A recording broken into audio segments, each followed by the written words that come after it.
día por día. Bueno, Tenemos visita a propósito, sí, Rosario, Omar Cristian. Fernández está por aquí, a Sí, propósito de Fernández, presidente Fernández. Omar es diputado, aspira a la senaduría por el Distrito Nacional. Bueno, lo han colocado en ese contexto y dicen que hay gente ya que lo da hasta por senador.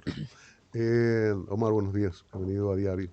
Bueno, muy buenos días y muchísimas gracias por esta invitación. De verdad que agradezco mucho la oportunidad y bueno, listo para iniciar con las conversaciones y sobre todo gracias por la aclaración, porque en realidad candidato ni aspirante realmente soy oficialmente, así que le agradezco mucho. Pero qué bueno. Pero todo esto de la candidatura, la posibilidad de alianza, lo que decidió al PLD y esta situación que se da en la oposición, eh, a partir de tantos análisis sobre las posibilidades que da la alianza y las imposibilidades que podría generar la alianza. ¿Cómo ves el panorama ya más allá del Distrito Nacional? Bueno, lo Y en el primero, Distrito Nacional, posteriormente. claro. Bueno, lo primero es precisar que se va formando y gestando un gran frente opositor. De hecho, tuve la oportunidad que me brindó el partido de ser miembro de la comisión que conversa las alianzas con otros partidos políticos. Ahí incluso nos dividimos en subcomisiones y a cada miembro le tocó una serie de partidos con los que había que conversar. Sí.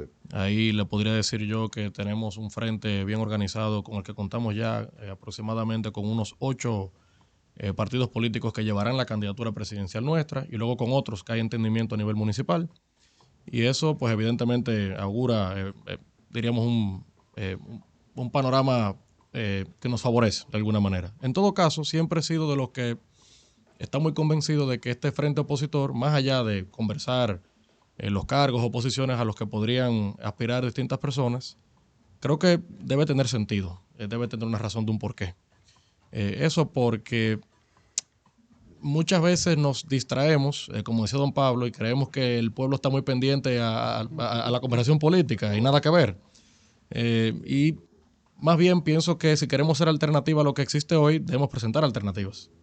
Eh, Propuestas, ideas, un porqué, un para qué, algo que le dé sustancia al debate político, presentar nuestras ideas para mejorar la calidad de la educación, nuestras propuestas para mejorar el acceso a salud, política fiscal, política monetaria, inflación, alto costo de la vida, inseguridad ciudadana. O sea, yo pienso que cuando podamos conversar esas cosas con una ciudadanía que lejos de la conversación política diaria, de los chismes y demás, lo que anhela y espera son soluciones a sus problemas diarios, entonces cuando yo creo que este frente opositor cobrará más sentido. pero se está hablando mucho de Omar Fernández.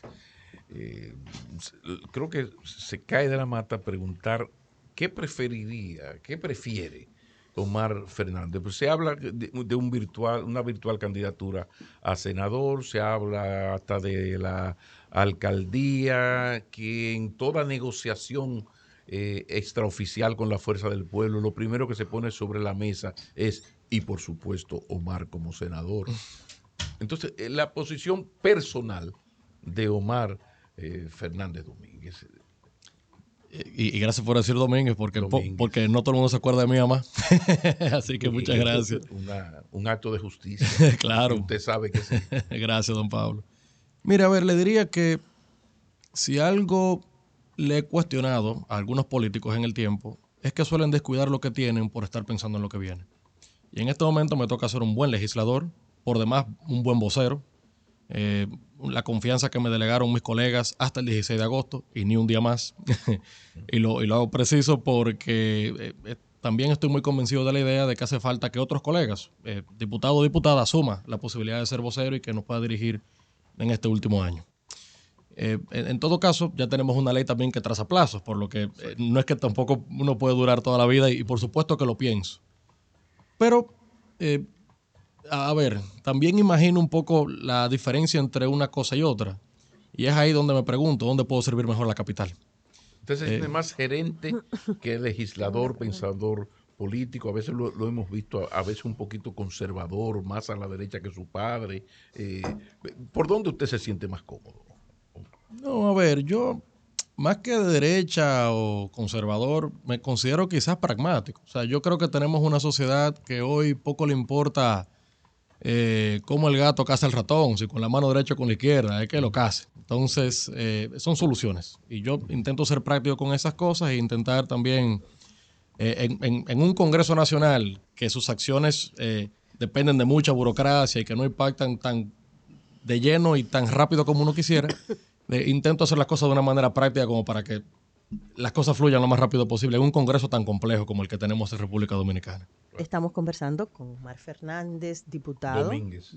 Fernández Domínguez, bien y bien, porque a mí, yo hago que me digan el Medina Gómez, bien, así mismo. A mamá hay que reconocerle todo el esfuerzo. Diputado por la Fuerza del Pueblo, político, abogado de la Pucamaima, Pontificia Universidad Católica Madre y Maestra. Dentro de ese pragmatismo hay unos principios siempre, ¿verdad? Claro. Porque hay cosas, hay linderos que uno dice, hasta aquí no, porque hay principios, sobre todo cuando se es político. Y ayer usted estaba geográficamente, voy a decir geográficamente porque sentado en medio de una discusión que se produjo en el hemiciclo. Bueno, la garata fuerte. Sí. Fue fuerte. En el medio, y estaba en medio de la discusión de principios. De principios. Y la digo con toda, porque lo volví a ver el video. ¿Qué piensa usted respecto de este contexto donde se aprueba un partido para una persona que ha dicho ideológicamente que defiende los principios de su abuelo, Rafael Leonidas Trujillo, dictador, y el reconocimiento de la Cámara de Diputados, que luego el diputado ha hablado con nosotros, lo retiró, pero lo aprobaron de una hija de Trujillo, que dicen que no se le puso el apellido y por eso no se tuvo el control. ¿Qué piensa usted de ese contexto donde pasan estas dos cosas muy seguidas en República Dominicana? Lo primero es aclarar que los medios se han confundido. Realmente el debate en ese momento no era respecto a esa resolución. Era un proyecto de ley de un colega diputado, otro vino a reclamarle porque había publicado algo en el Twitter y la discusión se arma sobre la transparencia o sobre realmente no tuvo nada que ver con la resolución, pero los medios se equivocaron y publicaron lo que no era. Yo que estaba bien en el medio, como usted pudo ver, se trató realmente de eso y es bueno hacer la aclaración. Pero igual, le respondo. Respecto a esa resolución, tengo una opinión muy particular y es que la señora, que ahora no recuerdo su nombre, que se solicitó en el hemiciclo que fuera excluida del reconocimiento que hace esa resolución a dominicanos en el exterior. Bueno, habría que partir primero de algo. O sea, yo soy hijo de dos personas, de un hombre y una mujer. Yo no puedo responder por sus acciones. Estoy intrínsecamente vinculado porque es mi sangre, soy su hijo, pero diríamos, se pone en una balanza. Si me preguntan, qué sé yo, por la carrera de mi padre, que compartimos oficio, si me ponen en una balanza, pienso que se inclina más a lo positivo que a lo negativo. Tendrán otros ascendientes, otras personas ascendientes que lo ponen en una balanza y quizás más negativo que positivo, pero en todo caso cada quien responde por sus acciones.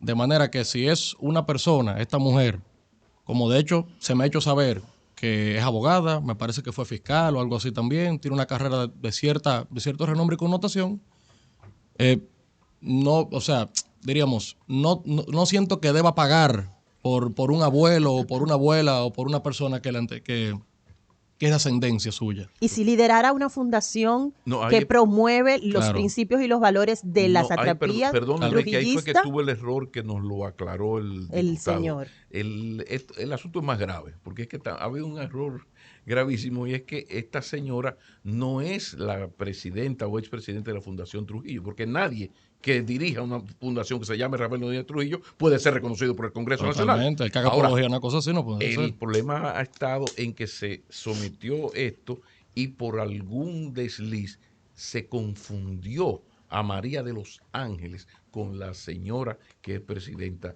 de la fundación. Entonces se ha armado todo este lío, que por eso yo he insistido en que se le ha metido un gran gol a la Cámara de Diputados. Ojalá que pueda resarcir el error. Sí, en todo caso, quien haga apología de la dictadura de Trujillo, por supuesto que no debe ser reconocido para absolutamente nada. Es un pensamiento muy particular y respeto al que disienta de cómo yo pienso. Pero es una opinión correcta también. Además tenemos una ley. Y en el caso del partido, reconocido recientemente, Bueno, podremos tener diferencias sobre, repito, las apologías que hace este señor y que de alguna manera intenta rescatar el pensamiento y los postulados de su abuelo, cosa con la que evidentemente disiento como dominicano y como demócrata.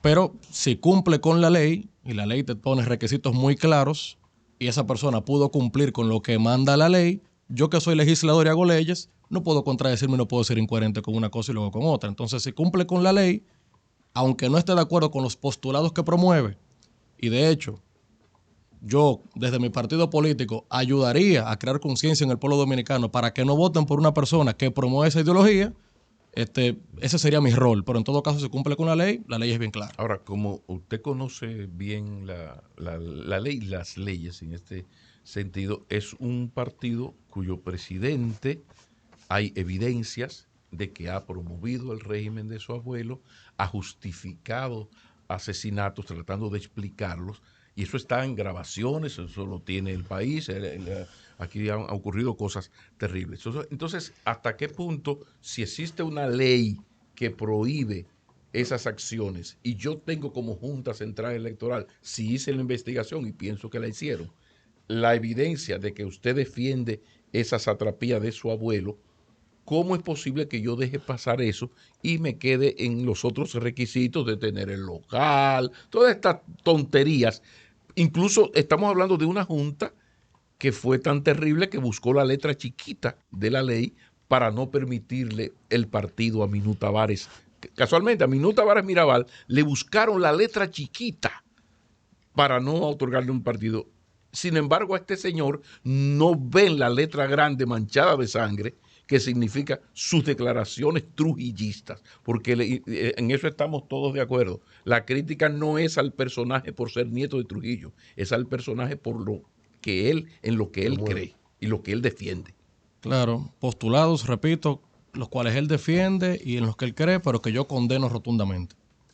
En todo caso, habría que ver si la ley, vamos a decir, por infringir la ley, si hay algún tipo de vinculación y de impedimento a presentar entonces la propuesta de dirigir un partido. Si no está directamente vinculado, entonces la verdad es que, aunque yo esté en desacuerdo, y lo estoy de manera personal, y condeno cualquier tipo de acciones que pueda promover ese señor en ese sentido, porque además está prohibido por la ley, repetimos, tendríamos que ver si hay un vínculo directo entre impedirle la posibilidad de que presida su partido político. Omar Fernández, depende la posibilidad de que el presidente Fernández vuelva a la presidencia en el 24, depende de entendimientos con el Partido de la Liberación Dominicana. No, para nada.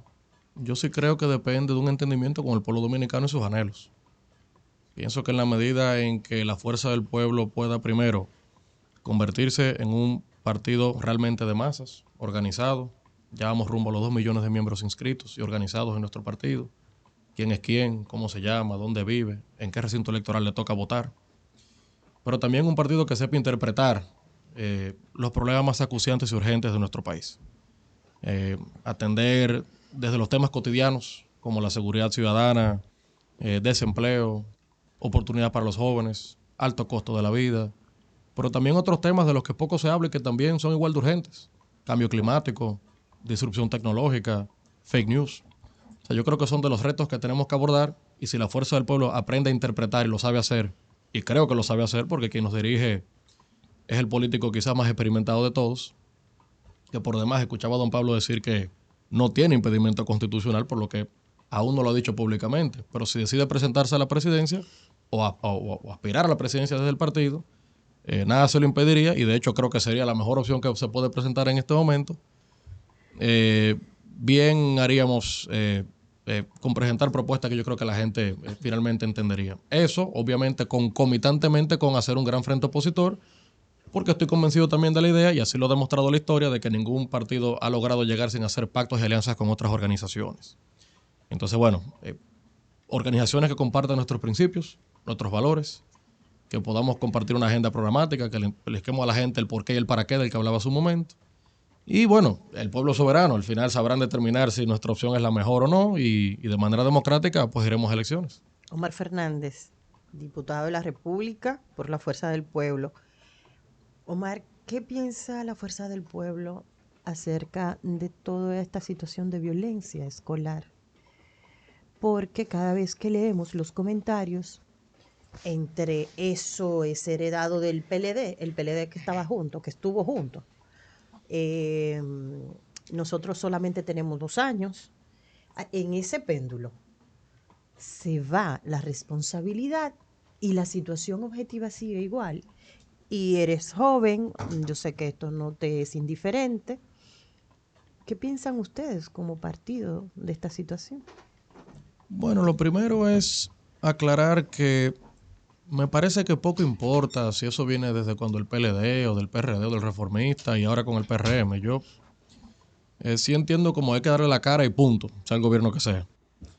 Y obviamente uno piensa que deberían existir políticas públicas efectivas para ayudar a disuadir ese comportamiento de los jóvenes y niños en las escuelas. Tragedias como que le cortan una mano a uno la semana pasada, solo por mencionar un caso.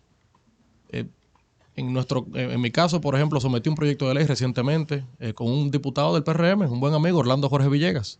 Sometimos un proyecto de ley juntos que prohíbe la venta, entre otras cosas, que prohíbe la comercialización y venta de los vapes a los menores de edad. Eso es, como habrán notado, una realidad de nuestras escuelas. Lo real es que hoy tenemos una legislación que regula los cigarrillos convencionales. Eso no existía cuando se hace esa ley. Y por eso se vende hoy sin ningún tipo de régimen de consecuencia a menores de edad.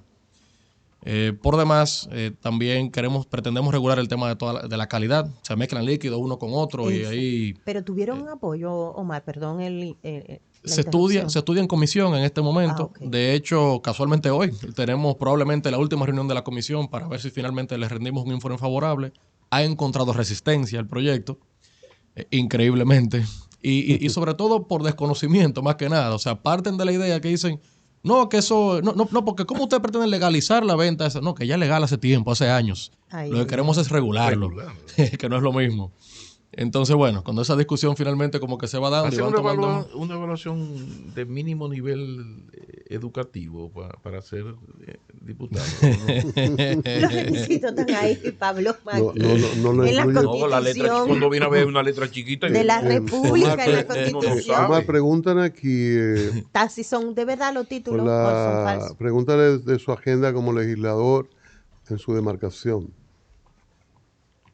O sea, ¿cuál ha sido mi agenda? Sí, me preguntan, pregúntale su agenda como legislador. Ah, claro que sí. Y en su demarcación, ¿sabes?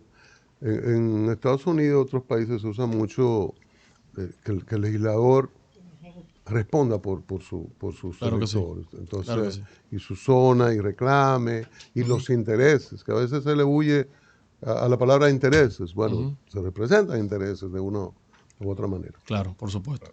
Bueno, si le hablo de mi agenda legislativa de manera más amplia, le podría decir que el primer proyecto de ley que sometí fue uno que busca regular los procesos de transición gubernamental. Como usted sabe, cada 4 u 8 años se da un cambio de gobierno. Digo que puede ser quizás cada 8 porque si hay una reelección, entonces no hay tal cambio. Claro. Pero lo que se llama la transición entre mayo, que son las elecciones, y el 16 de agosto, que es la toma de posesión, no está regulada en República Dominicana. Se parte de la buena fe. Se conforman comisiones de transición que se reúnen con los incumbentes que van a salir de las direcciones de los ministerios y si quieren se cambian la información en el tiempo que ellos entiendan y si no le quieren entregar nada, pues tampoco pasa nada. Y eso como consecuencia tiene que nos pasamos los primeros 6, 8 meses o hasta un año del nuevo gobierno con los incumbentes nuevos diciendo que si me encontré con este problema, que si me encontré con este lío, con unos discos duros que no aparecen todavía y no sé qué cosa. Entonces...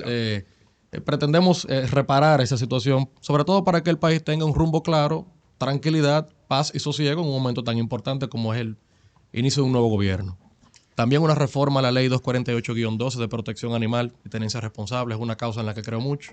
Ahí iba, por favor, para que haga, le iba a hacer esa pregunta, porque sobre todo en su circunscripción hay una alta incidencia y en todas, y lo hemos visto que incluso a veces cuando hay una situación de agresión a algún animal, la gente le hace mención a usted.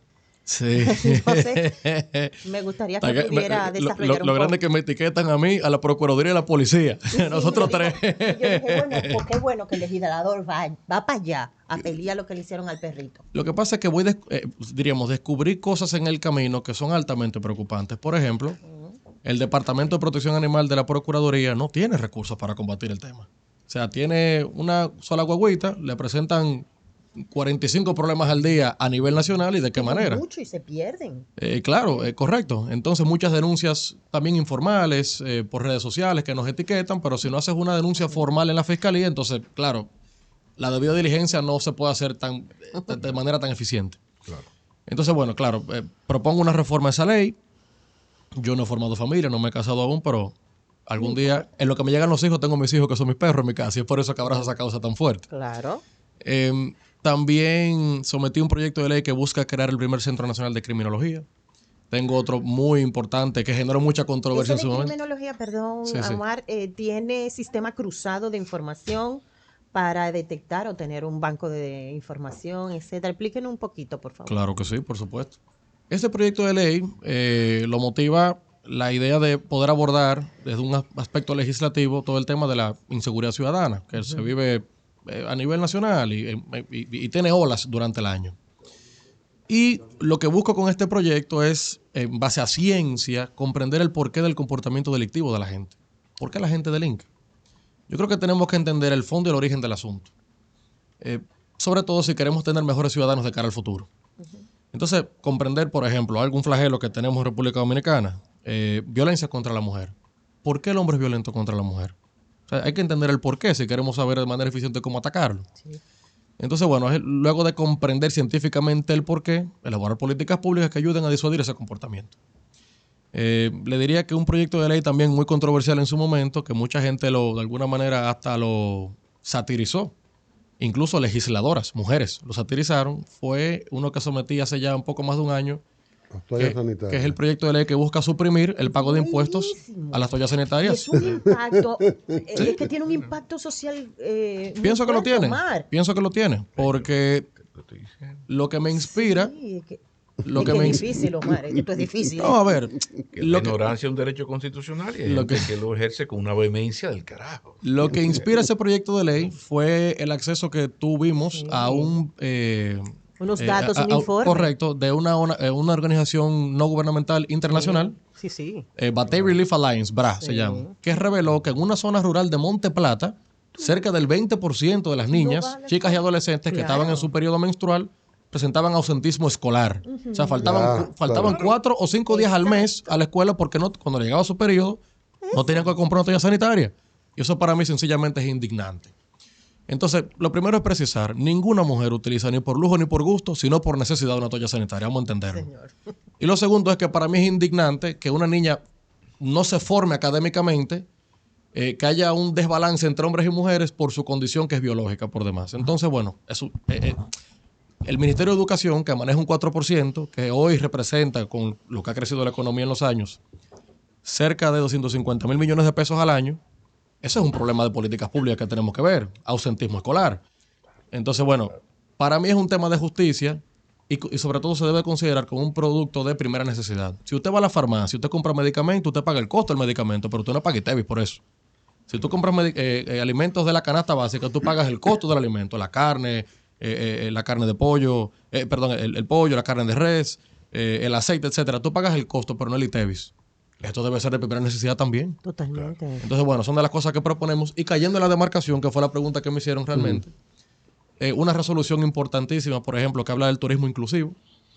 Pienso que el Distrito Nacional debe avanzar hacia ser una ciudad más amigable con personas con capacidades diferenciadas. Hay un nicho de turismo importante en el mundo de personas que deciden viajar a ciudades que tienen semáforos para personas no videntes, que tienen rampas en todos sitios, que tienen el sistema braille para uno leer hasta el ascensor, lo que sea, y en Santo Domingo evidentemente eso no lo tenemos. Entonces, creo que tenemos que avanzar hacia una ciudad, sobre todo la primera de América, que sea más amigable con ese nicho de turismo que representa miles de millones de dólares al año en el mundo.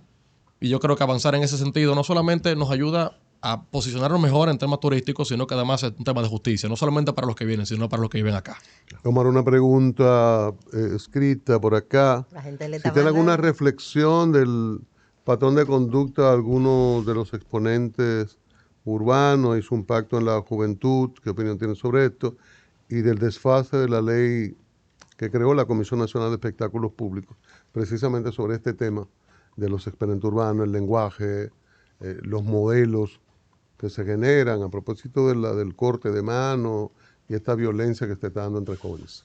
Claro, a ver, lo primero es distinguir entre una cosa y otra. Pienso que todo este tema de los urbanos, el género, el dembow, en sí no tiene nada malo. Con lo que sí puedo tener diferencias es con el lenguaje que se utiliza, con la lírica, con las letras. Las letras que promueven la violencia, las letras que promueven el consumo de sustancias controladas, la lírica que promueve la promiscuidad y esas cosas, lejos de promover valores, lo que hace es quizá llevarnos a ver, ahora veo unos muchachos, vi unos videos que me sorprendieron de un muchacho que bailaba y como que tenía como una navaja en la boca. Una navaja en la lengua. Son varios, Omar. Son mis En videos. la 42. yo cuando vi esto, honestamente, no sé, cuestionable, ¿verdad? Entonces, yo pienso que eso es lo que tenemos que apuntar. No es el dembow el problema. Un dembow con lírica normal, bueno, es cualquier otro género. Yo pienso que sí tenemos como que, y sobre todo la Comisión de Espectáculos Públicos, ser más diligentes, más acuciantes y más persecutores. Y sobre todo que haya más consecuencias, o sea, dar más ejemplos con estas personas que promueven la promiscuidad y los antivalores y todas esas cosas a través de la letra que en nada ayuda a la juventud de la República Dominicana. Omar Fernández Domínguez, hijo del expresidente Leonel Fernández, ha sido difícil el trabajo por lograr hacer sólido un nombre propio, porque cuando comenzó su muy joven carrera, yo siempre pensaba en Minú, que somos amigos de muchachos, o en Carolina. O sea, Minú es la hija de Minerva y de Manolo, pero Carolina es la hija del expresidente Hipólito Mejía. De repente aparece este joven, hijo de Leonel Fernández. Ha sido difícil. ¿Qué puedes contarnos de ese esfuerzo? Por todo el respeto y la admiración a ese padre, pero yo necesito definir una autenticidad. Ese proceso, crear el nombre propio, Omar Fernández Domínguez. ¿Qué le puedo decir? Quizás si no me hubiese dedicado a la política, no se tomara tanto en cuenta necesariamente. Como compartimos oficio al cual él nunca me empujó a que participara. No, y de hecho a mí tampoco siempre me gustó. Eso fue hace relativamente poco, que decidí abrazar una causa. ¿Qué ocurrió? Mire, yo estoy muy convencido de algo. A la política se va siguiendo causas, no cargos. Y si le digo, fue tal día, no fue un día, fue como un proceso que me llevó a eso.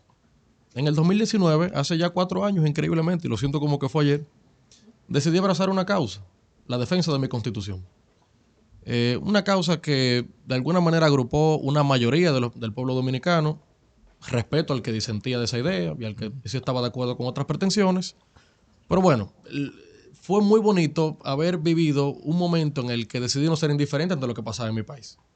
Y de alguna manera me movilicé, llamé a mis amigos, marché, firmé un libro por la defensa de la democracia frente a un Congreso Nacional, que lo último que imaginé yo era que un año después yo iba a estar legislando ahí dentro. Claro. Y lo cierto es que haber vivido esas cosas fue lo que me ayudó a entender que quizá era momento de no ver las cosas quizá desde los bleachers, sino participar. Desde donde el espacio que me tocara. O sea, ustedes haciendo comunicación también lo hacen. Desde una fundación sin fines de lucro, desde mi trabajo con responsabilidad social o desde la política, como me ha tocado. Entonces, bueno, cayendo en su pregunta de si ha sido fácil, bueno, es como todo. Yo creo que se hereda activos y pasivos. Ser hijo de él, evidentemente, me da muchas ventajas en política con temas de reconocimiento, un partido político que él ha construido y del cual yo soy parte y ayuda en muchas cosas, y a mí y como a mí a otros. Pero también parto de la premisa de que en muchos casos el que no quiere saber nada de Leonel tampoco quiere saber de Omar y no me da el chance de conocerme. Entonces, pero yo me pregunto por la inteligencia emocional para sobrellevar con humildad esa gente, seguidor de Leonel Fernández, que lo ve a usted y ve al Hijo de Dios, pero también esa gente, adversario acérrimo, que ve a Omar, el hijo del demonio. Entonces, la humildad para manejar ese elogio, pero también la salud mental para sobrellevar con madurez esto a pesar de su juventud. Es raro, don Pablo. La verdad es que si lo pienso como que no me he detenido así a pensar Tú sabes, ha ido fluyendo. Quizá también porque como que no conocí una transición de una cosa a otra. Mi hermana Nicole más que yo, porque es mayor. Claro. Pero mi viejo era candidato a la vicepresidencia cuando yo tenía 2 o 3 años. Entonces yo como que no recuerdo ninguna otra cosa que no sea él estando en política. Exacto. Y los ataques y las críticas y lo que se da en democracia. Porque también creo mucho que el contrapeso es bueno y las críticas son buenas. Y ojalá siempre fueran constructivas, porque el ánimo es como hacer las cosas siempre mejor. Pero bueno, quizá haber estado expuesto a eso toda la vida y no haberme permitido vivir otra cosa, lo hace como muy normal y muy cotidiano para mí. Quizás. Omar, hay diferencias, por ejemplo, los hijos con nosotros en la casa. Siempre, no, porque tú no eres mi amigo, tú deberías ser mi amigo como fulano es el amigo de Perencejo, tú tienes demasiadas reglas, que son cosas que se manejan papá, mamá e hijo. Esas cosas, ¿cómo la manejaban ustedes dos? Papá, yo sé que ambos son muy formales, pero yo digo en el seno de la familia, cuando tú tienes diferencias políticas con él o cuando tenía diferencias de reglas que te ponía tu papá. No, yo le diría, bueno, lo primero es precisar lo siguiente, y es que mi padre siempre fue un padre muy presente, pero yo soy hijo de padres divorciados. Por lo que mi día a día era más con mi madre. Y con mi papá, con quien siempre he tenido una gran relación, y repito, siempre fue un padre muy presente, pero lo cierto es que cuando yo iba a visitarle a su oficina, tenía que hacer una yuca de 1 y 2 horas y 3 horas a veces. Entonces, pero claro, hoy lo entiendo mejor. En aquel momento lo que para mí era frustrante, hoy lo comprendo. Y se lo decías, o sea, Omar. estaba manejando un país. Entonces, yo que soy diputado, que en su dimensión nada que ver una cosa con la otra, pero he aprendido a entender que hay agendas, que si me aparecí yo sin agenda, él en medio de un consejo de ministros a lo mejor se paraba un segundo y me saludaba, pero nos vemos ahora mismo porque tengo un país que atender. Entonces eso lo comprendo mejor hoy. En todo caso, una gran relación tenemos, disentimos de muchas cosas, o sea, la democracia se ejerce desde la mesa cuando estamos comiendo al mediodía. Don Pablo lo escuchaba cuando iniciamos esta conversación que decía que me nota un poquito más conservador que mi papá. Sí, algunos sí. Yo también. ¿Qué le digo? Ajá. Los tiempos. Y están así la cosa. Se percibe tan así. No. Decir que fue fuera del aire, que hicimos en una conversación fuera del aire. Entre ellos dos, pero No, sí, yo yo- también lo percibo así. No sé, a ver, yo sí tengo como postulados claros que defiendo y él también, quizás cuando tenga la oportunidad de venir aquí a diario, usted le pregunte y a lo mejor coincidimos con muchas cosas. Sí, sí. También son los contextos históricos en los que cada cual se formó ideológicamente. Sí. Yo creo que, claro, es así, don Pablo. O sea, yo creo que su líder, el profesor Juan Bosch, su corriente ideológica, la doctrina que mi padre recibió, haberse formado primero, sus primeros años en el PRD y luego en el PLD, sus luchas, haber tardado 7 años para graduarse de Derecho porque en la UAS estaban todos estos problemas y le perdió un año y medio y no sé qué, le da como un contexto distinto quizás al mío. Entonces, es normal. O sea, hasta el padre y el hijo pueden pensar diferente en algunas cosas. Pero lo importante es que siempre habrá más cosas en las que estamos de acuerdo que en las que no. Y eso es lo que nos permite tener una gran relación. Dicen que tú lograste los cambios, por ejemplo, en la narrativa política ya llevada a la vestimenta. Y como siempre, tu padre ha sido muy formal, el doctor Leonel Fernández, para vestir en cualquier actividad. Bueno, pues luego se vio incorporar algunas vestimentas, por ejemplo, en el caso de los tenis, y eso se dice que Él está fue un trabajo reeducando al padre. que fue un de cierto trabajo modo, tuyo, La pues, reeducación. a nivel profesor. político. La pregunta es... Que la gente dice que fue un trabajo tuyo, de incidencia. Presentó mucha resistencia al principio, debo confesar. Pero yo creo que como ese punto de inflexión fue un día en el que nos juntamos en la playa y el tipo me llegó en pantalones de vestir y una chaqueta. Por suerte sin corbata, pero a la playa no se va con saco, ¿tú entiendes? Entonces yo recuerdo que ese fue el día en que nos sentamos y entramos en un proceso de reflexión. Yo le dije, mira, tú no estás bien, o sea, tú no puedes andar así por la vida. Y ahí, bueno, medio lo convencí. Lo convencí. Tenemos que conversar, papá. Esto no anda bien. Gracias, Omar Fernández Domínguez, diputado al Congreso, Fuerza Nacional Progresista. No, Fuerza del Pueblo. Esos son grandes amigos, los bichos, son grandes amigos, pero nosotros Fuerza del Pueblo. No, del partido Fuerza del Pueblo. Ha sido muy grato esta conversación que deberá tener una segunda parte y volveremos a encontrarnos. Muchísimas gracias. Gracias a ustedes por la oportunidad. Cuando se Muchas definan gracias. la candidatura. Volveremos a encontrarnos. Claro, ahora toca el Señor, ya vino el Hijo, pronto vendrá el Padre, Claro. entonces volveremos al Hijo, como los cristianos. Vamos a la pausa.